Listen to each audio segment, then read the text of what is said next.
Introducing the African Diaspora News Channel app, your gateway to stories that's overlooked by the corporate mainstream media.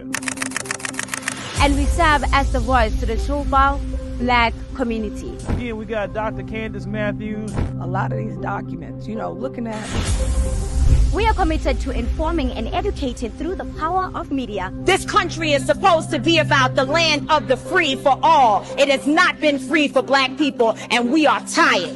With our platform, we're helping to end injustice by exposing it. Join us in standing for excellence in journalism and serving our community. Download the African Diaspora News app today. Right before the debate between Vice President Kamala Harris and former President Donald Trump, the NAACP conducted a survey to see who will vote for which candidate. And in that, they discovered that 1 in 4 Black men under 50 said that they would vote for Trump. Now, of course, that sounds very problematic to the Democrats because the Democrats are used to getting the Black vote. Now, it is said that if the election was held today, that Kamala Harris would see somewhere around 78% of the Black vote. Now, of course, she needs just a little bit more of that to be successful, right? So again, that is very problematic. But the president of the Detroit NAACP chapter said this: Black men are not going to vote for Trump in numbers. They just ain't gonna do that. And I've heard it. I've heard him talking about we got a great increase. The Black men are going to vote for Trump.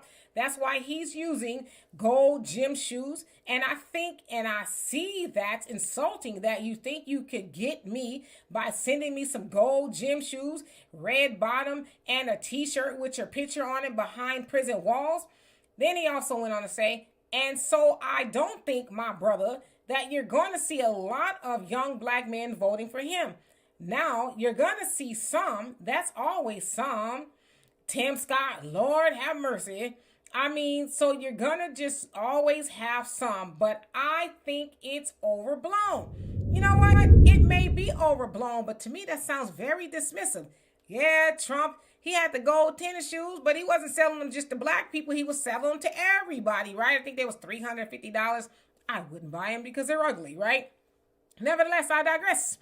Anyway, I think he's discounting the feelings and the sentiments of Black men, which is typically what the Democrats do. Now, the NAACP, are they nonpartisan? I don't think so, but I think they, they kind of lean toward the Democrats. You know what I mean?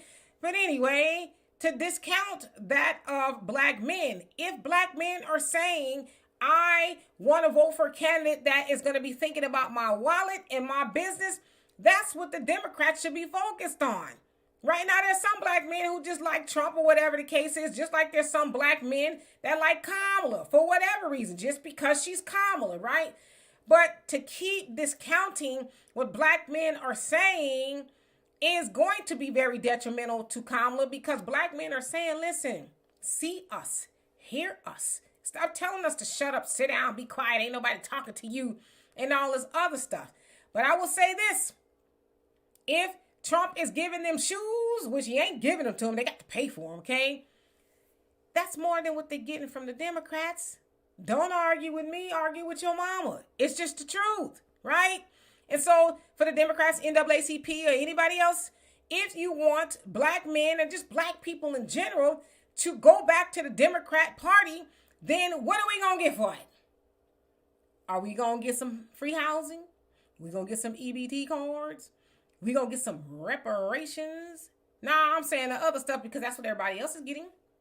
Migrants are coming over here and they're getting EBT cards. They're getting housing, education, healthcare. They're getting it all. Brand new socks and drawers, right? But when Black people say, hey, Democrats, since we vote for you the most, we want something for it. Oh, well, we can't do that. Or no, right? We get all of that. But yet there's the president, the dear reverend of the NAACP there in Detroit saying, well, I don't think that's the case. Well, guess what? I guess we'll just find out, November 6th, the day after the election, exactly who voted for what. But if I was the Democrats, I would stop being dismissive of the Black man and say, you know what?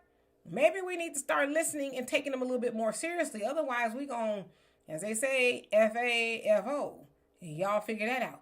Anyway, y'all let me know what you think of that. And for more insightful commentary, please subscribe to this channel and my channel, The Demetra Kaye Show.